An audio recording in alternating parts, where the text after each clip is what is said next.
Hola, muy buenos días a todos.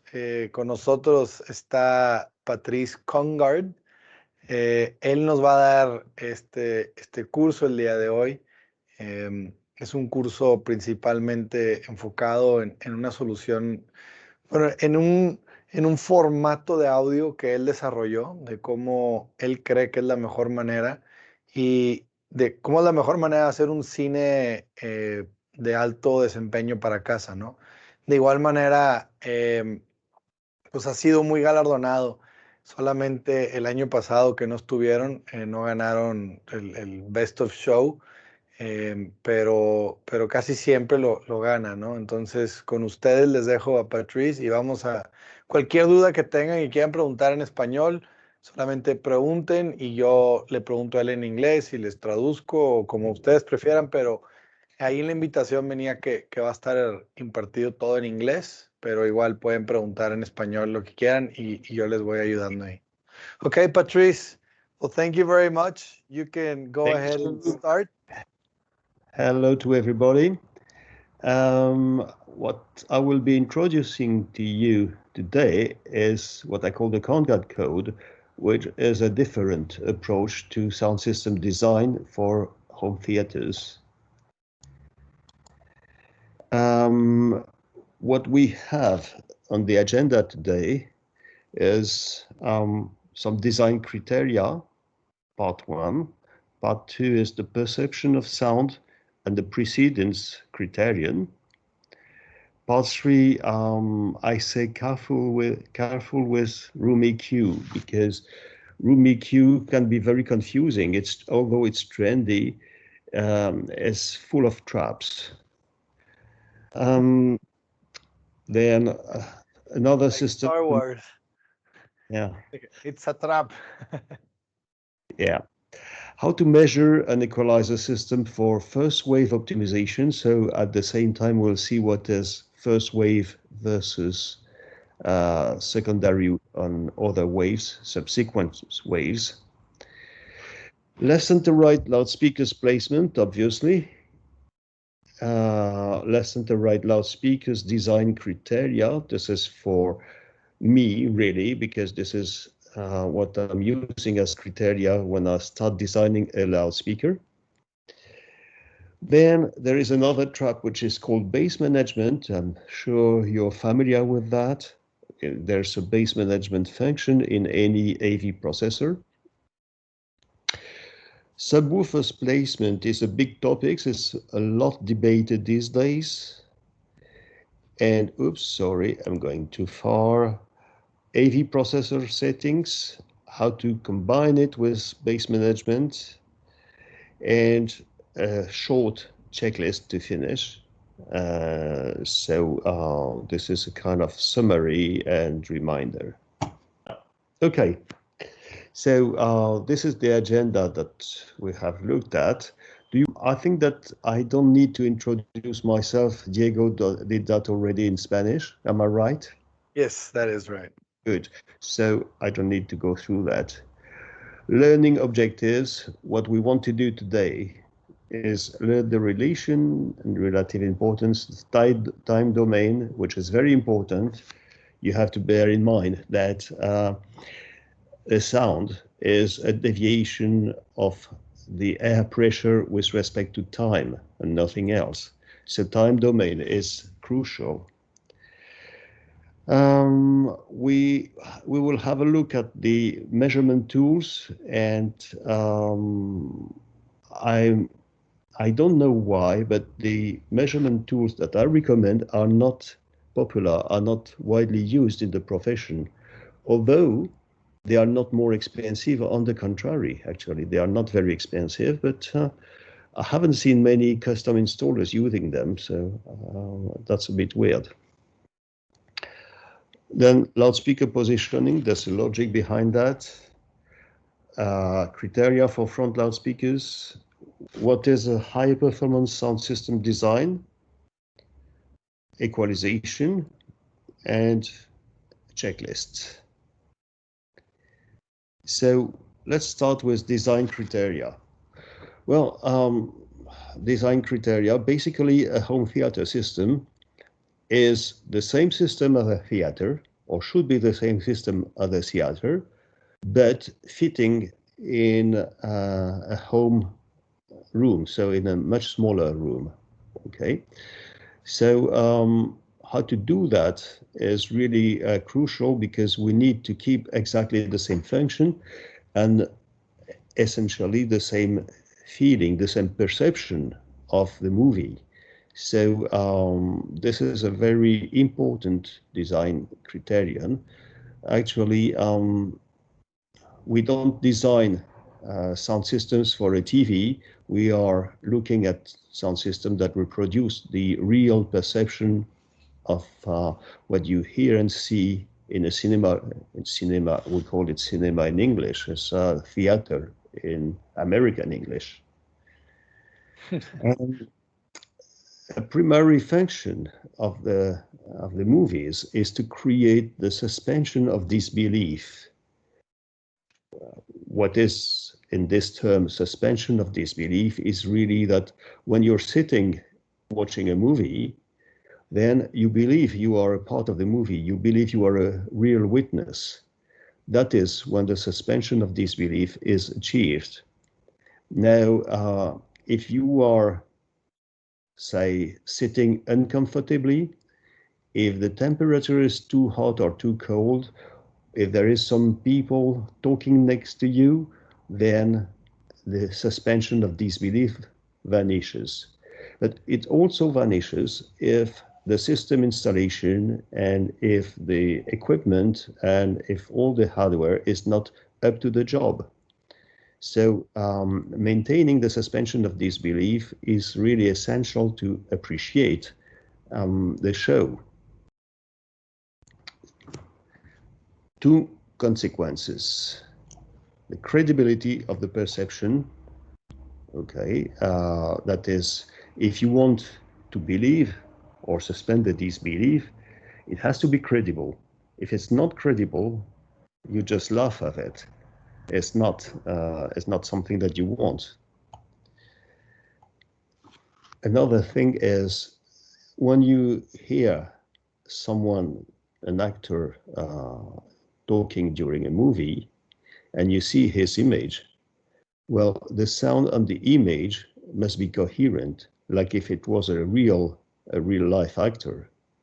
Actually, it's just an image and a sound, but it has to be credible. So you need to have no discrepancy, a perfect coherence between the sound and the image. Then the sound has to be realistic. Of course, if you have a truncated sound which does not have all the full frequency spectrum, or if you have a distorted sound, or anything that is a bit squawky or, well, distracting, will make it not realistic. The fact that it sounds nice for music reproduction is not at all pertinent. It's not the same thing. What we want is the sound to be true. That is exactly the sound as the sound engineer who did the mixing heard it when he's finalized his job. So, Patrice, I have a question about that.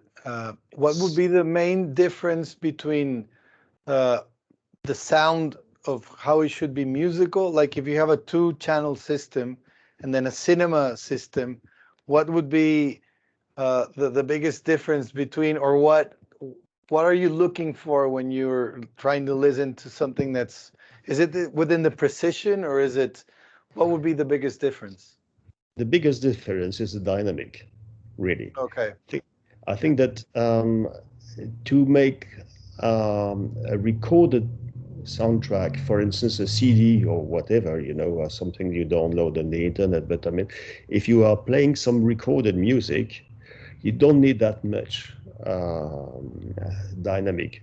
It doesn't harm to have dynamic, of course. A good dynamic response is always appreciated, but it's not that important for recorded music reproduction. For live music, for cinema, for theater, for games as well, I think that dynamic is essential, because that's how you believe in it. If you're listening to pleasant background music, it doesn't matter. It's not such a stringent criterion. So making sound systems for home theater is more demanding, more challenging than for two-channel music. Okay. So it's basically dynamic and precision. Yes. Well, it has to be true. It has to be the real sound. Okay. That's the main thing. So maybe two-channel systems may be colored a little bit sometimes. Depends. I mean, it depends on the quality. You have poor quality, medium quality, and high quality two-channel systems. Okay. Have so many, so many brands, so many types of speakers in two-channel system. It's incredible, but very, very few of them are capable of reproducing properly movie soundtracks.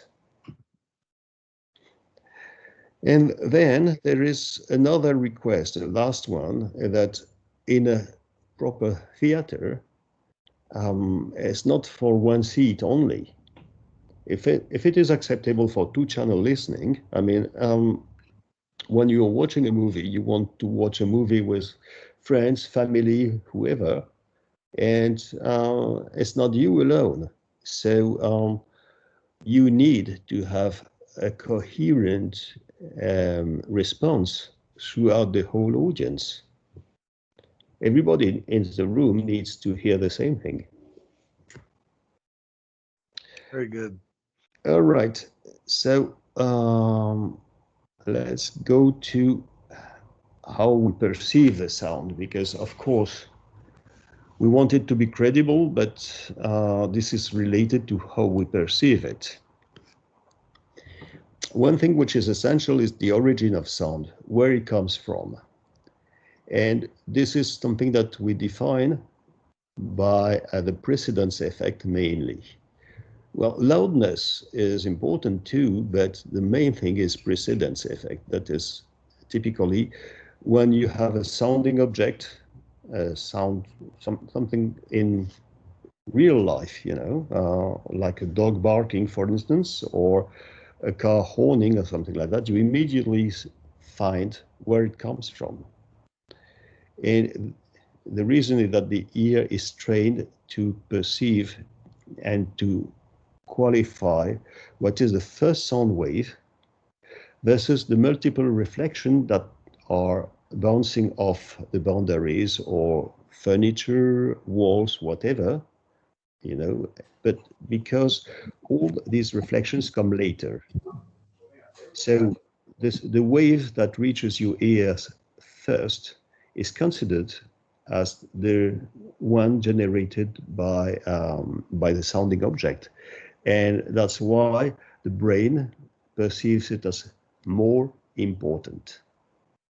More important is the key word here. What we are wanting to get is really the proper location in the show, in the movie, proper location of the first sound wave coming from the sounding object. Okay, and of course, this first wave is perceived as most important qualitatively as well.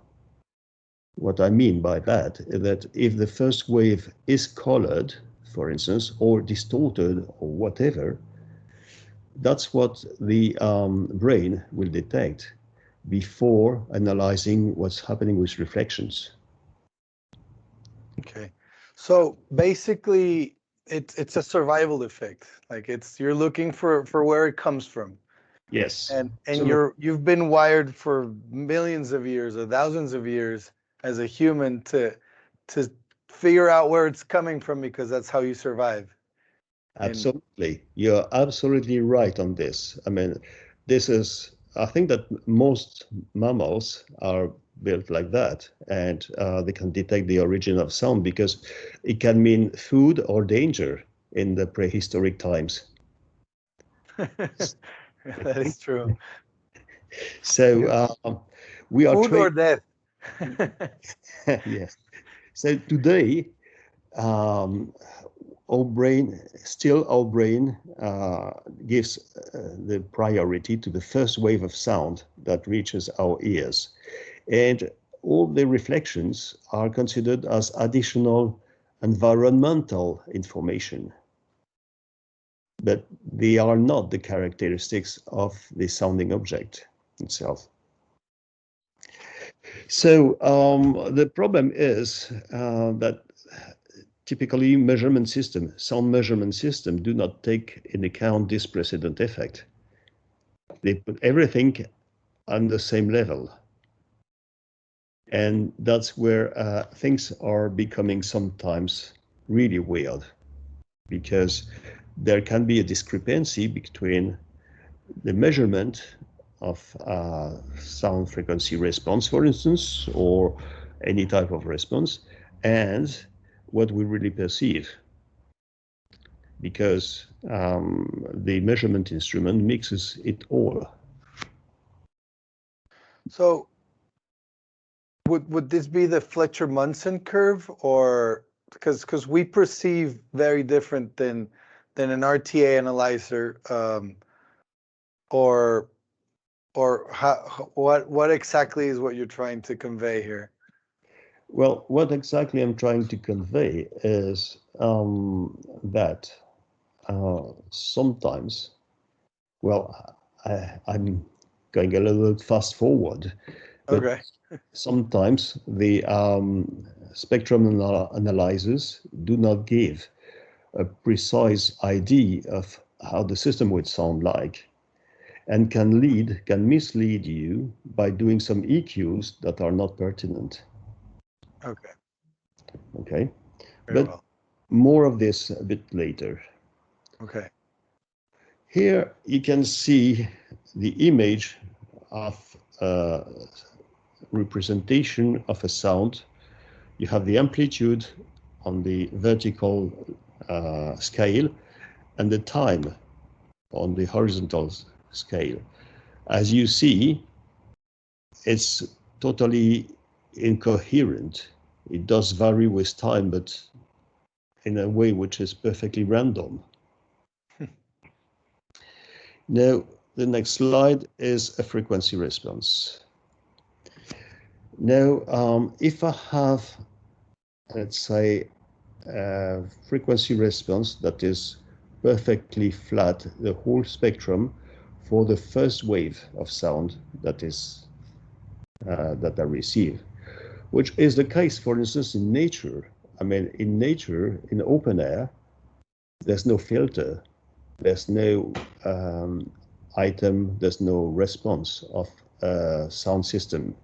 So the open air has a perfectly open and neutral response, at least when it's near enough. When it's very far away, it's different. So that is the frequency spectrum of the air. And to this, I will add the response of a reflection. Let's say there is a wall, a sounding object, a wall on one side, for instance, and then I receive two waves. The first wave, which is direct, the second wave, which is reflected on the wall. And the frequency response will look like this graph here. It's the one in the green. Yes, absolutely. So is this what is called sound boundary, SBIR? Speaker boundary interference with reflection, or? Mm-hmm. Well, the most common designation is comb filtering. Comb filtering, okay. Okay, basically, you have here the flat response of the direct sound, and here you have the sum. What is happening here at 100 Hertz, for instance, it could be another frequency. I've chosen 100 Hertz just to illustrate. Okay, what is happening is that the time delay between the first wave and the second wave makes them nulling. They are out of phase at 100 Hertz. So because they are out of phase, they cancel each other. Yeah. And then they are in phase again we are here at the top of this curve, and here, as they are in phase again, they add up, and we have 6 dB more than the initial response. And then they are again out of phase, again in phase, out of phase, and so on. So we have this type of response, which is called comb filtering, because the graph looks a little bit like a comb. So every time the time delay corresponds to half a wavelength, we have a cancellation.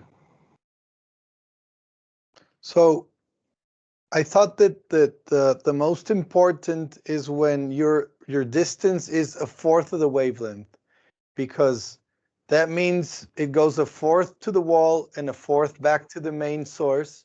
So that would mean cancellation, right? Because when it comes back, it's completely out of phase. Well, typically when the wave that travels, the traveling of the second wave is longer by half of wavelengths than the traveling of the first wave, then you have a cancellation. So yes, you're right, it's a quarter of wavelengths Distance before and after. So twice a quarter wavelengths makes it half a wavelength altogether. Okay, so basically just beware that whenever you're a fourth of a certain wavelength away, when your speaker is, you'll get a cancellation of about that, around that area. Yes, well, it's also related to the distance between the axis and the how much the reflector, the wall, for instance, is away off axis. Well, it's a matter of distance anyway. Yeah. So what is happening here is that, looking back at this, here we have two waves, one direct wave, one reflected waves. In a real room, in a real situation, what we have is hundreds of waves, because hundreds of reflections, because it reflects on everything that can reflect.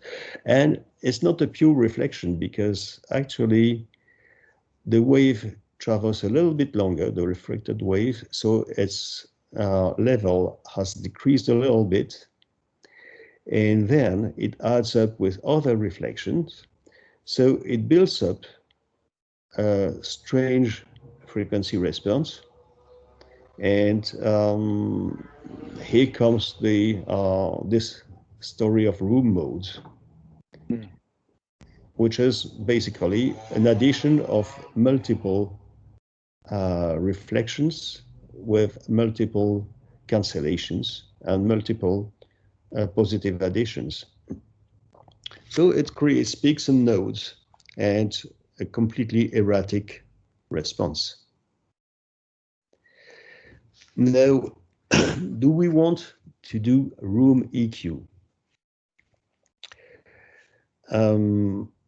I will just say that basically there is a software by Steinway-Lingdorf that I'm not familiar with, but that is highly praised by many installers, and that has a very good reputation in the industry. So I'll be honest with you, I haven't not analyzed it. I don't know exactly how it does it, but I've been told that it did work. And I don't know if it's fully automatic or if it's got a manual mode. Anyway, if it's got a manual mode, I recommend you to investigate into that, because at least you know what you're doing. So we are the distributors for Lingdorf in Yes. Mexico. And yes. the technology is called Room Perfect. Yes. And you go about doing at least 9 measurements randomly around the room. Mm-hmm. And this is how it picks up on the room EQ.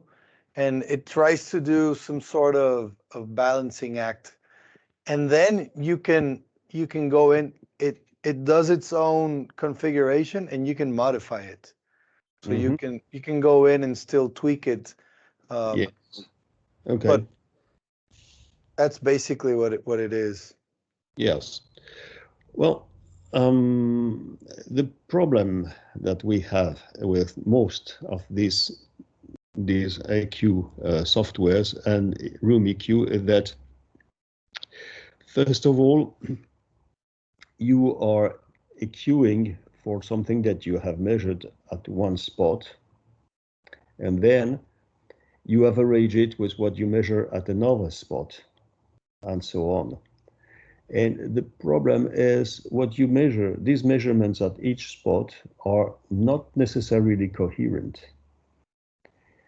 So averaging some data which is not coherent kind of looks like it works because you got a nice response altogether, provided you have made an averaging of the response. The averaging of a response is what we call typically third octave averaging. It can be a bit more refined. It can be 1/12 of an octave, but it is averaging. When you have very sharp peaks and dips in the response, then it's difficult to consider that the average is the truth. So you are mixing peaks and dips and various positions which are not at the same frequency, not the same amplitude, and basically you don't know what you're doing. But at the same time, I know that because we gave a training recently in the Lingdorf Room Perfect, Yeah. it recognizes room mode cancellations, and it won't try to EQ because it knows it's a room mode. Like it knows it can't fix it with equalization. It's just a problem that's inherent in the room, and basically it doesn't try to even it out because it's basically impossible.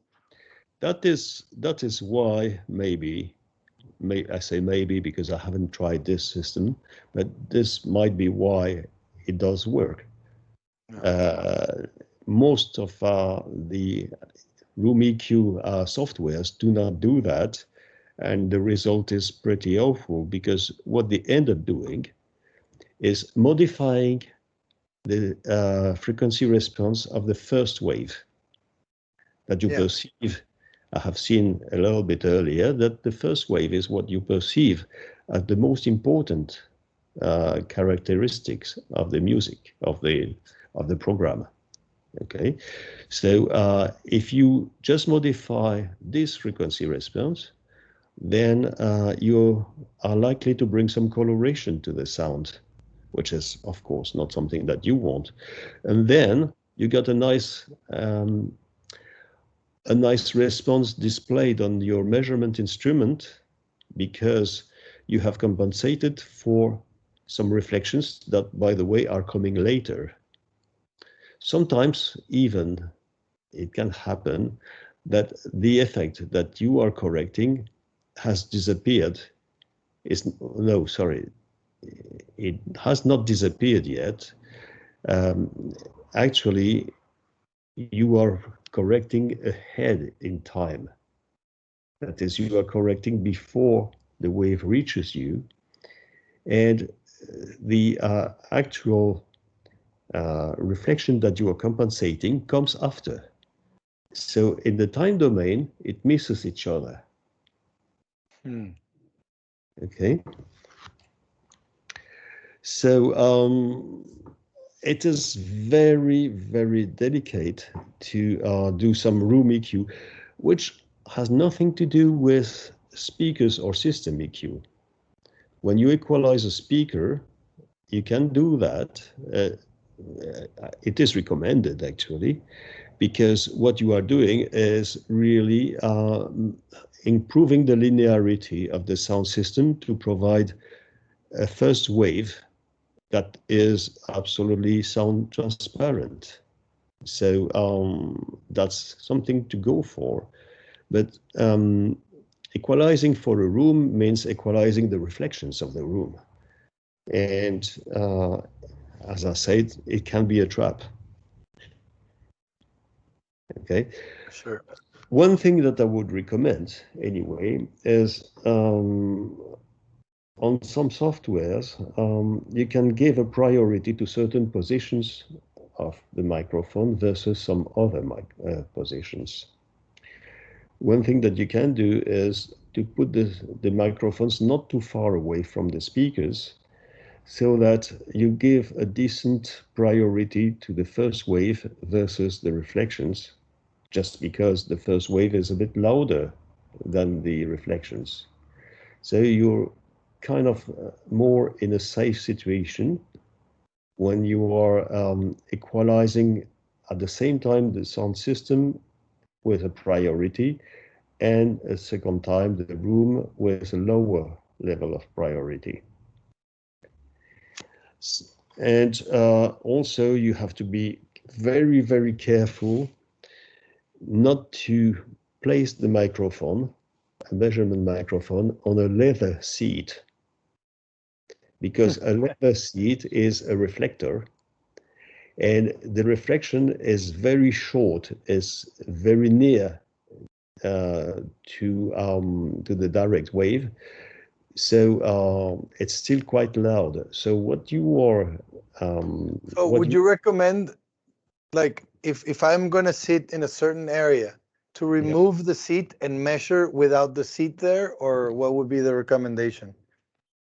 I would recommend to measure halfway between the sound source and the preferred seat. Okay.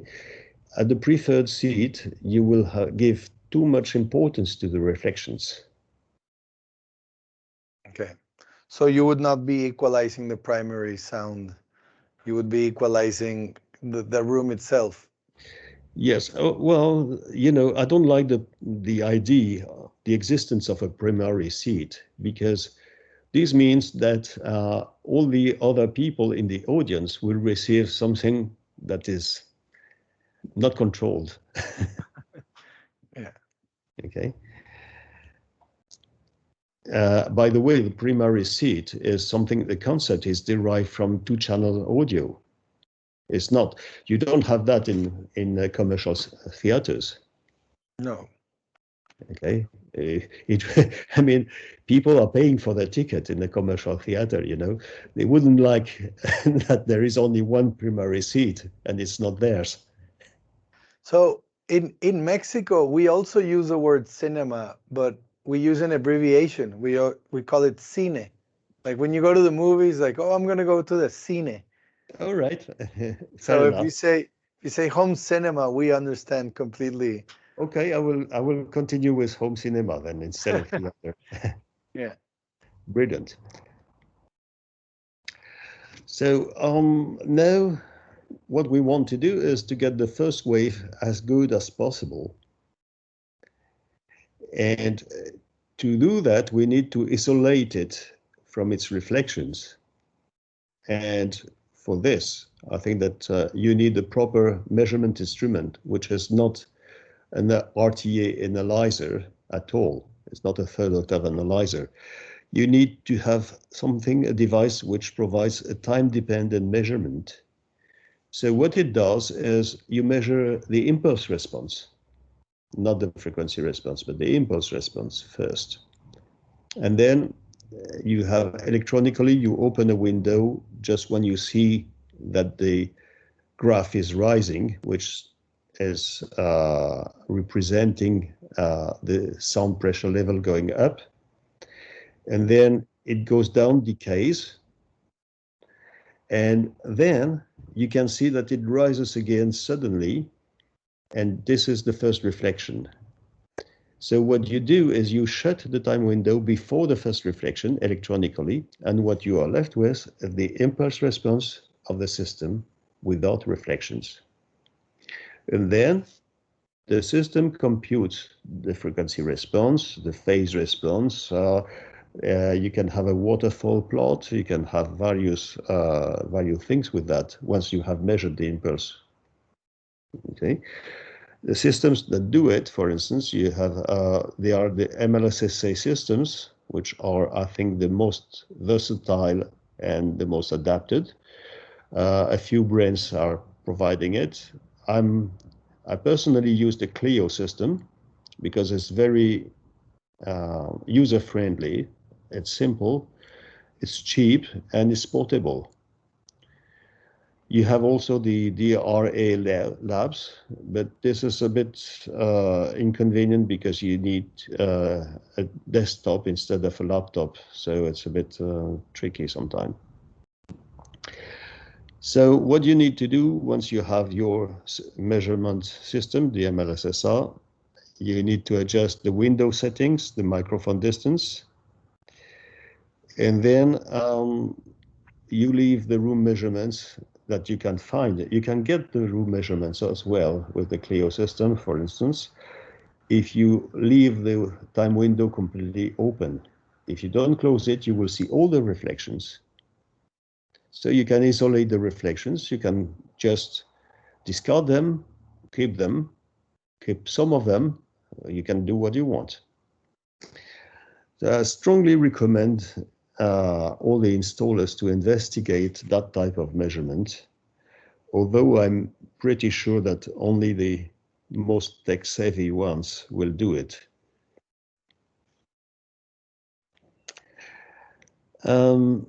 Front loudspeakers placement, left, center, right. We have done quite a bit of talking about this first point. I think it's the fourth consistent week, because 2 weeks ago we were with Chris Seymour, and he was also saying, and 1 week before that, I was doing a class, and we were also saying that they must be behind the screen, and then so it's like the fourth or fifth week. Sorry. But it's true. I think it needs reinforcement. This is something that is really important. It is, yes, it is.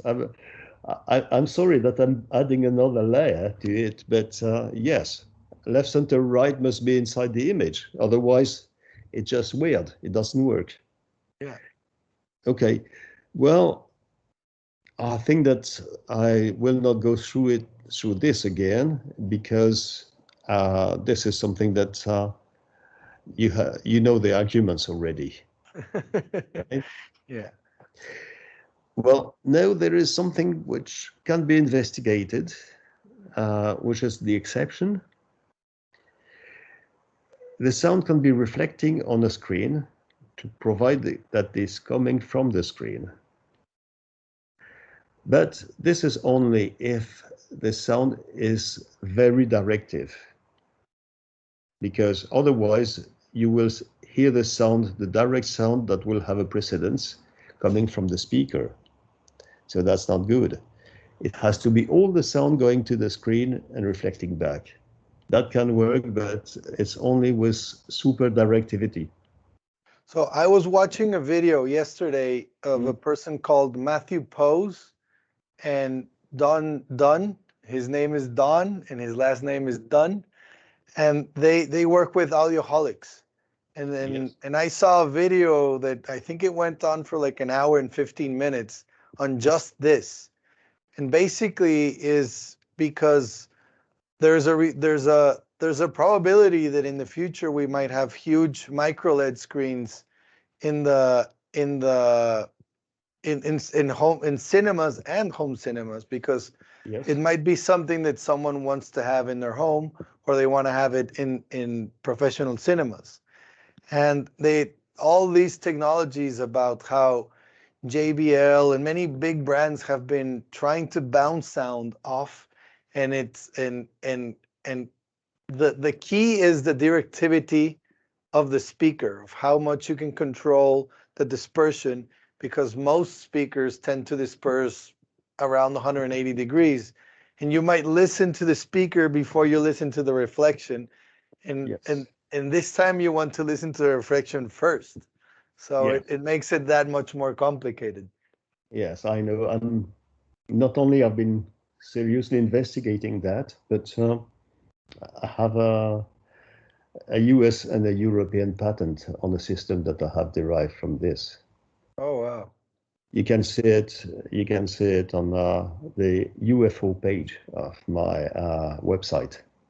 Perfect. Well, congratulations. Thank you. Well, I don't have the product yet because I didn't feel the demand from my distributors so far. But when I will get my distributors involved into this or wanting this, then I will move forward. I've made some prototypes and they do work. I've presented once at the IAC and the illusion is working. But okay, that's another story. As I mentioned, it's the exception. For now, we are sticking to acoustically transparent screens. For at least for now and for a few more years, it will always make sense to have a good projector. Of course, of course. So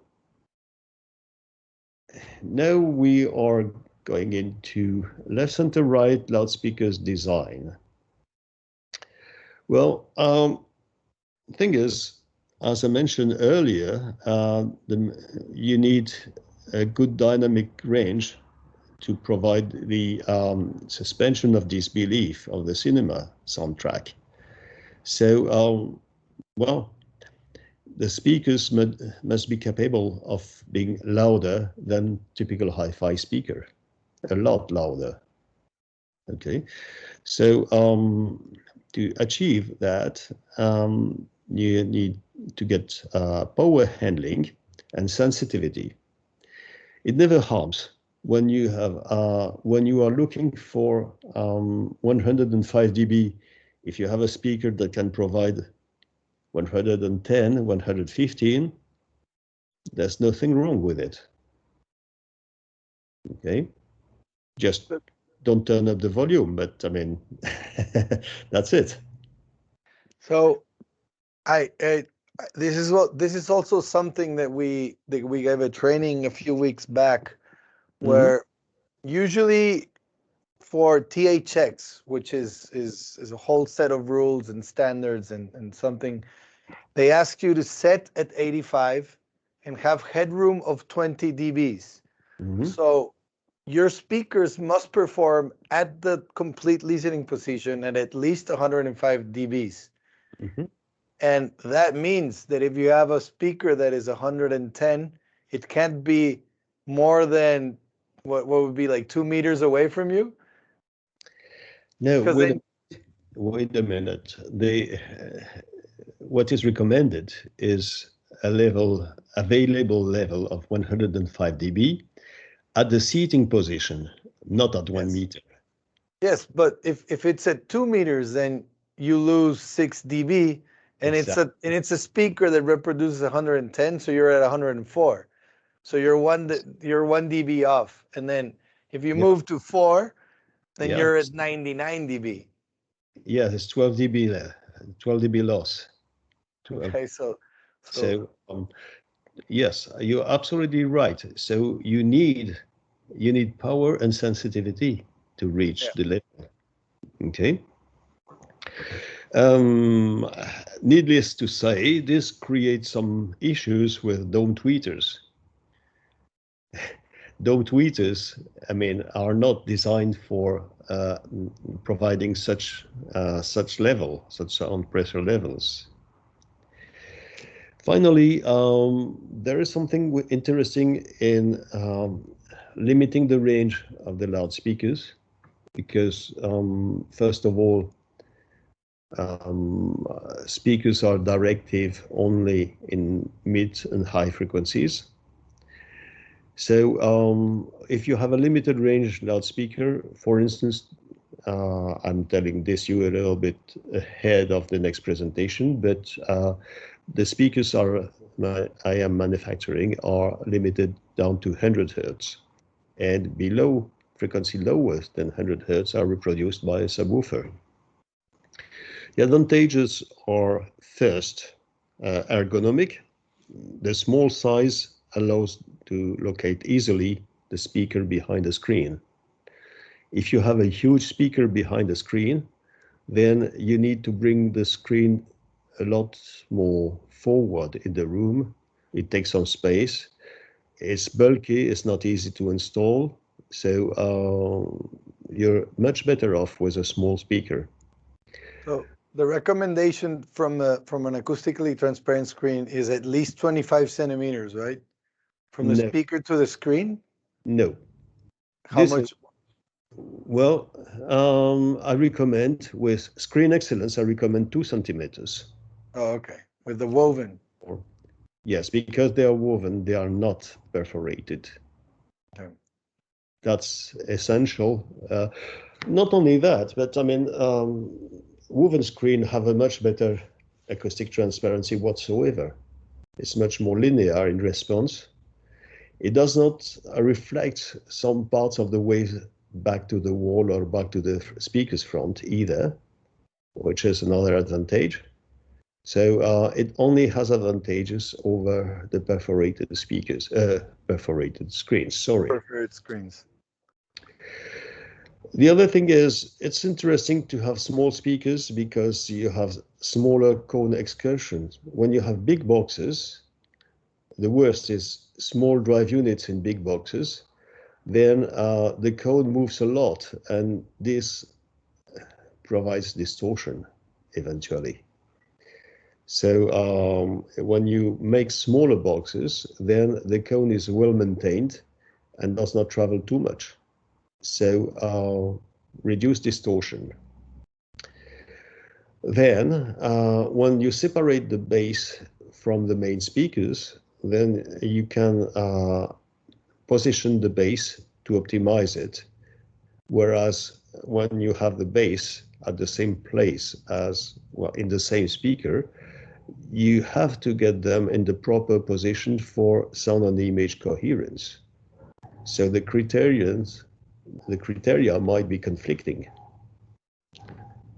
So you only have advantages in having small boxes and a separated bass reproduction system. Right. And also when you have a smaller box, you can put it directly against the wall. Absolutely. And by the way, in general, ladies prefer small boxes. The wife factor. Exactly. Now, this other trap is the bass management.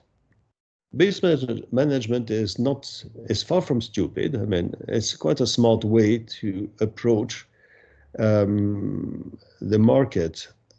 It was the market for TV sound, really.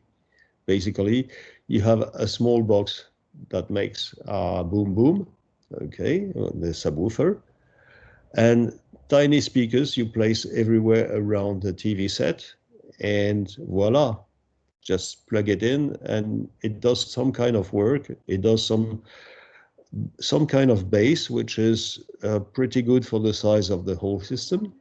So altogether, it's not stupid. However, this will never be high performance. So if you look at how the signals are, if you look at how the signals are, basically left, center, and right signals kind of convey some localization information above 150 Hz, but below, it's just the same signal on left, center, and right. However, at the mixing stage in the studio production facility, what is happening is that the LFE mix is typically made at the end when they have finished all the rest of the mixing. So the LFE signal is something really added and which is totally independent from the LCRs with absolutely no correlation. Typically, you can... Sorry, go ahead. So what system are they using for mixing? Are they using a complete like per channel without an LFE, or like a full response speaker for each one of the channels, or?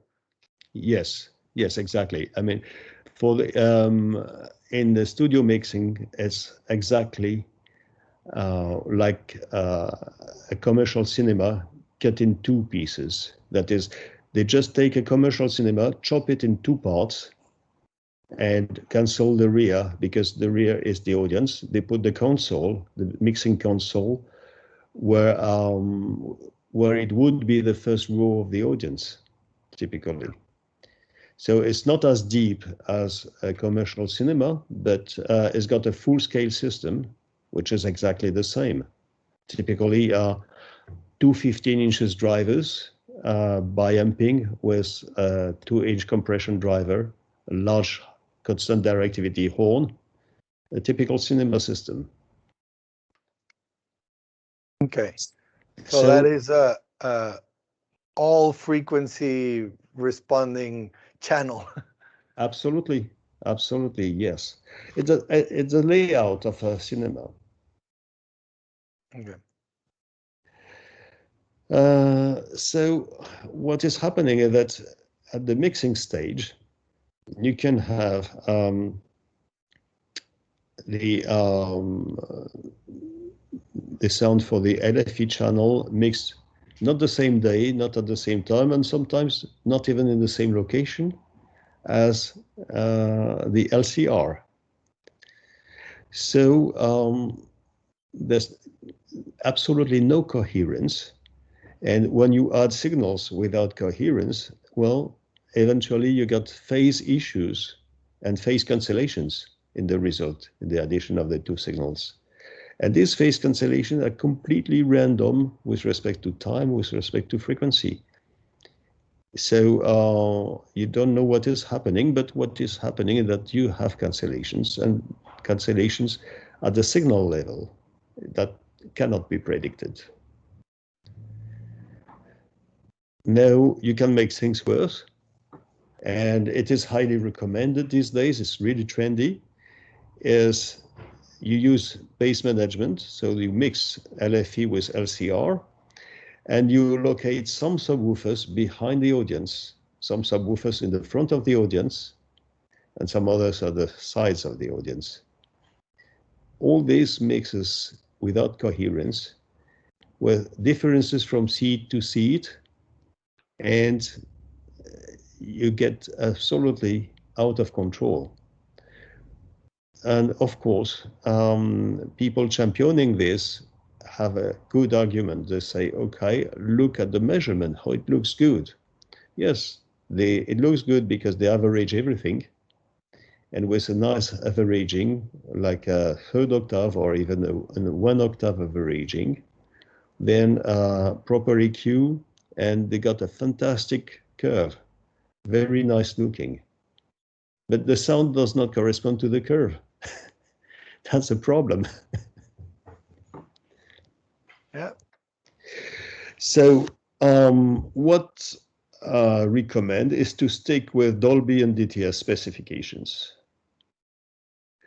And there can be sometimes in recently mixed soundtracks, there can be some bass information in the rears and in the ceiling speakers. In that case, it can be an upgrade, or if you look for the top performance, you can put some subwoofers at the rear, but not subwoofers doing LFE. These are subwoofers doing the reproduction of the channels, of the rear channels, just to enhance the response in bass of the rear channels when it is needed. It has nothing to do with bass management. So if you want to reproduce the sound of a proper movie cinema, then you need to cancel the bass management. So we were also, last time that we talked, you were saying about 1.5 meter distance maximum between the subwoofers, or what was, because that is the size of the wavelength for the, was it half a wavelength of 100 hertz? Correct. Well, that is basically a more advanced approach. That is something that I wanted to discuss later, but let's discuss it now if you want. No problem with that. Typically, it is interesting to have a line array of subwoofers to reproduce the bass. And the advantage is that you will have first more power because you have more subwoofers.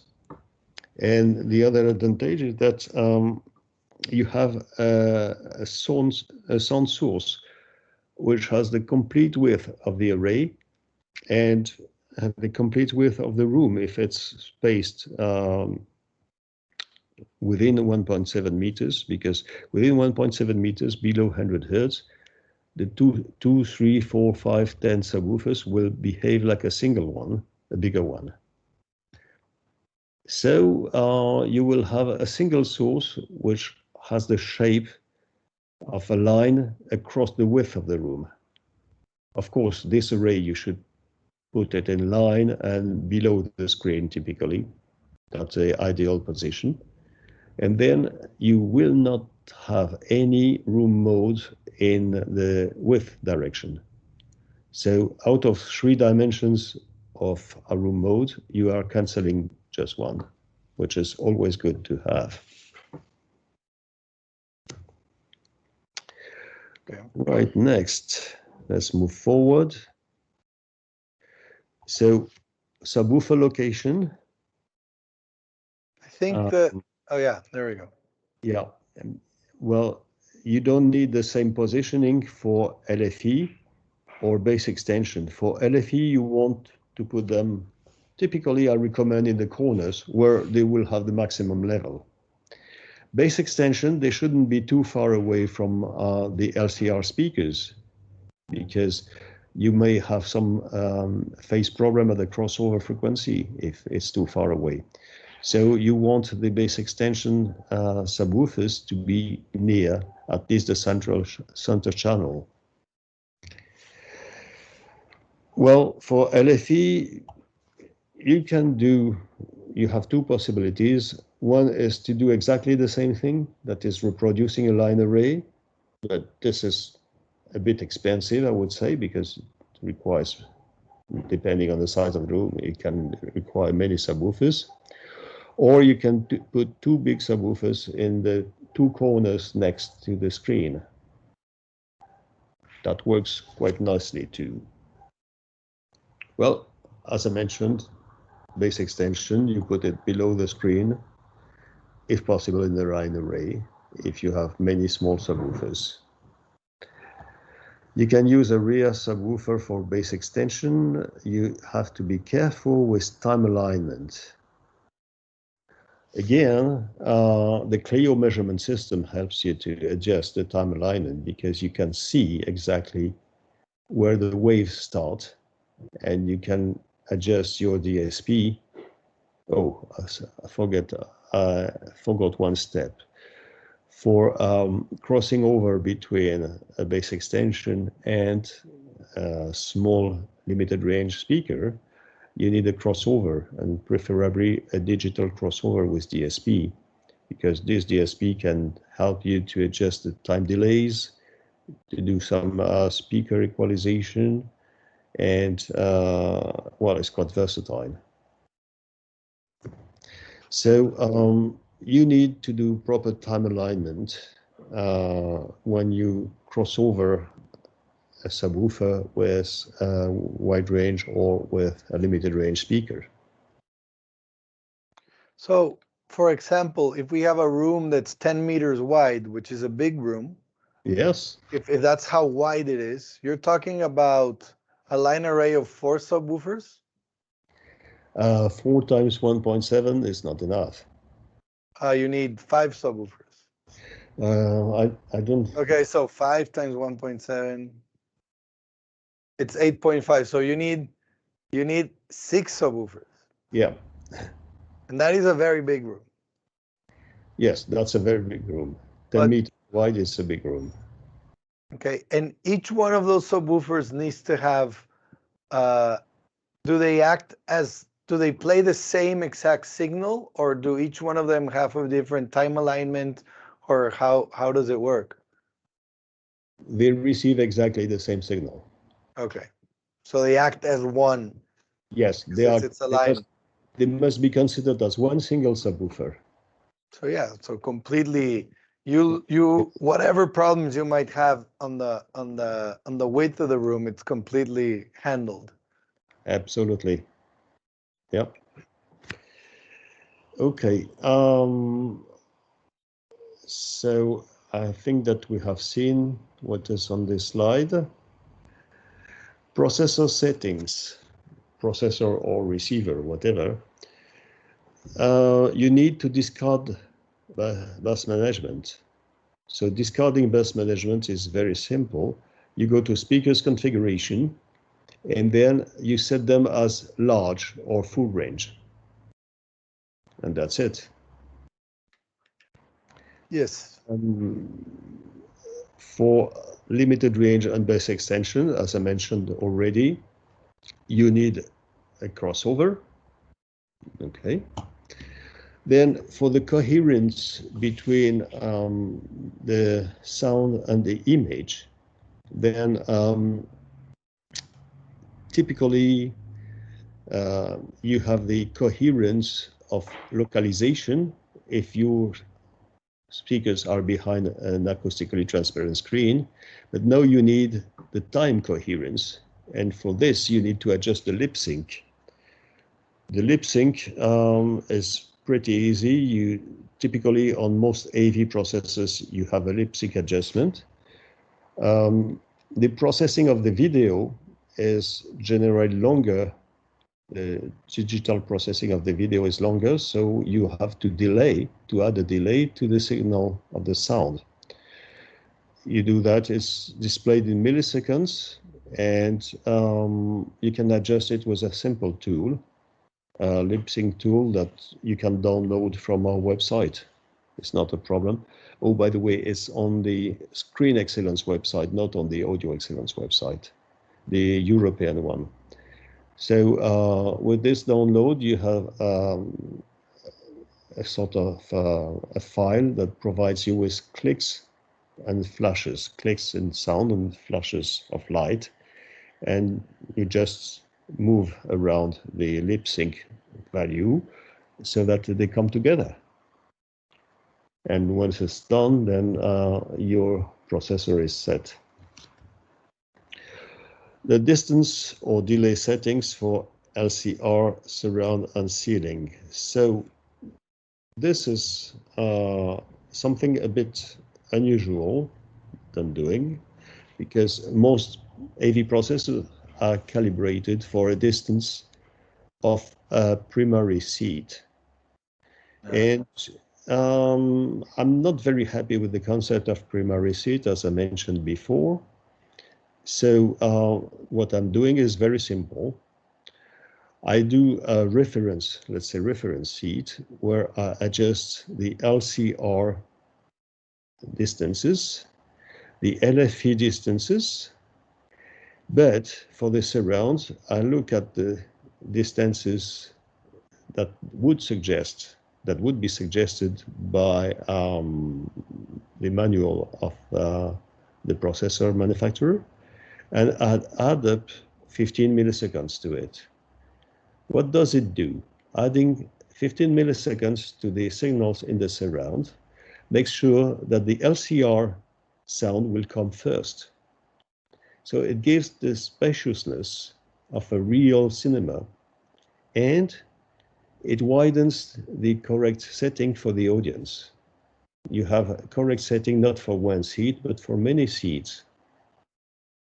So you're much better off by doing that small trick. So basically, in order to be able to do these types of corrections, this is why you usually end up working with Acura, Storm, or Lingdor for processors, high processing audio power, right? Well, I don't know. I mean, you can. I will never do it with an automatic software. I'll do it always manually. Okay. So when you have measured the distance, it's very easy. You take a tape meter and you measure the distances. Okay. Then, as I say, LCR, you can take the reference seed, and that's fine. Surround, you add 15 milliseconds to it. So you do reference seed distances plus 15 milliseconds. Then the ceiling speakers, you want to reduce the delay so that you pretend that they are further away, or you reduce, yes, you make it as if they were further away. The idea is that the ceiling sound comes first before the surround sound. Because sometimes you don't perceive the ceiling at all because there's a mix in the soundtrack between ceiling and surround. And there is a preference effect that jumps in and makes you locate the ceiling sound into the surrounds. So you lose completely the 3D effect. So the ceiling sound wave should come before the surround one. So, okay. And here I see that I have written lip sync twice. I don't know why, maybe because it's important, but that's a mistake. Sorry about that. No, that's fine. All right. We call it, you know how sometimes like the horses, they have, they can only look certain ways because they get distracted. Yeah, blindness. Sometimes as humans, when we're working on a presentation, or we have the same problem, but it's auto, like we are the ones that are doing this thing. I don't know how to call it. It's called blinders. Blinders, yeah. Yeah. Okay, so now you had an overview of the Congard Code. Here's a checklist. So first you need an AT screen. Power amplifiers should be powerful enough. You have to separate the LFE signal from the LCR signal. You have to adjust the lip sync. Speakers placement, this is relatively, well, with AT screen it's pretty obvious for the LCRs. Now you have to be careful with the subwoofers. Delay on surround speakers, just add 10 to 15 milliseconds depending on the size of the room, but 15 milliseconds is pretty safe. No delay on ceiling speakers. So for the people that don't know what AT is acoustically transparent. Okay, yes, exactly. Thank you for reminding. Yeah. Now, this was a slideshow presented at the CEDIA training. So I have made a little exercise for the end, but here is not a CEDIA training, so we don't want to do that right now. Okay, conclusion. Precedence criterion is of utmost importance in the perception of sound. So this creates some issues with some room EQ systems, especially automatic ones, because the automatic ones does not even tell you what it does. It does it without your consent, and this is a bit frustrating sometimes.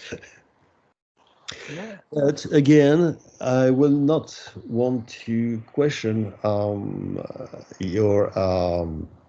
Lingdorf system, because everybody says that it's better than the competition and that it works nicely. So I can accept that until I have had enhanced myself. But I mean, if everybody, I suppose this is true.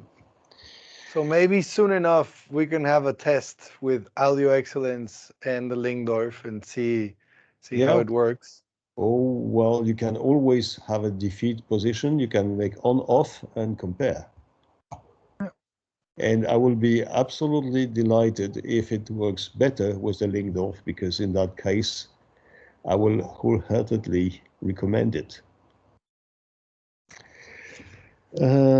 So we have seen how to measure an equalizer system for first wave optimization, because what we want here is to optimize the first wave, because it has a privilege in our brain. It's perceived as the most important. Thanks God, because that's why we are still here. Yeah. LCR loudspeaker placement, LCR loudspeaker design criteria. Basically, when criteria is really, they should be loud enough. That's very important. Stay away from a standard bass management as defined by AV processors manufacturers. Just put everything as large or full range.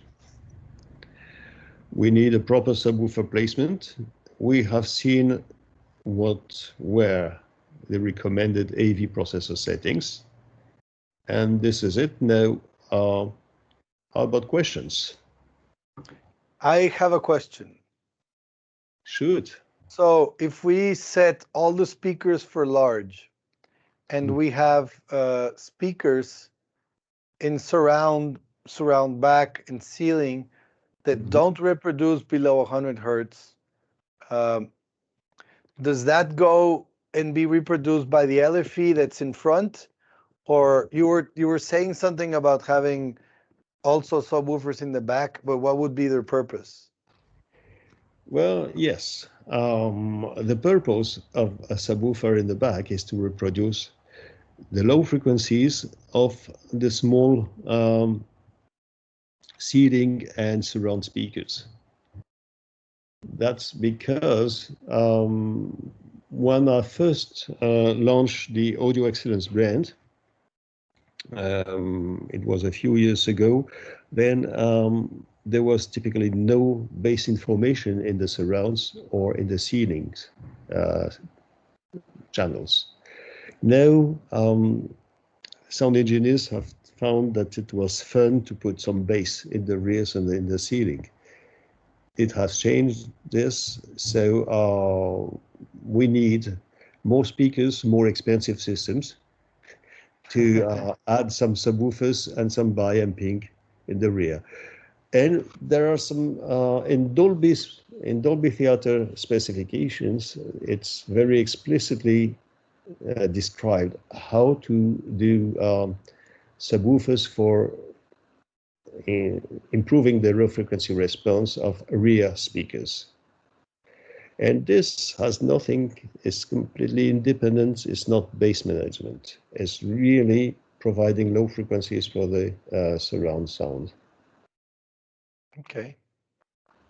So this really answers my question. I have a lot of questions, mainly about subwoofers. I think that is the most complicated and the most convoluted science that is going on around right now. Mm-hmm. Yes. Yes, especially the coupling between the subwoofers and the room is something heavily discussed, and there are lots of biases and lots of arguments going on. It's really fun. So also, you were mentioning that a dome tweeter would most likely burn if you want to reproduce high decibels, but you never mentioned that maybe having a compression driver will help, or would have been next week in the other part of the presentation? That will be next week. Okay, perfect.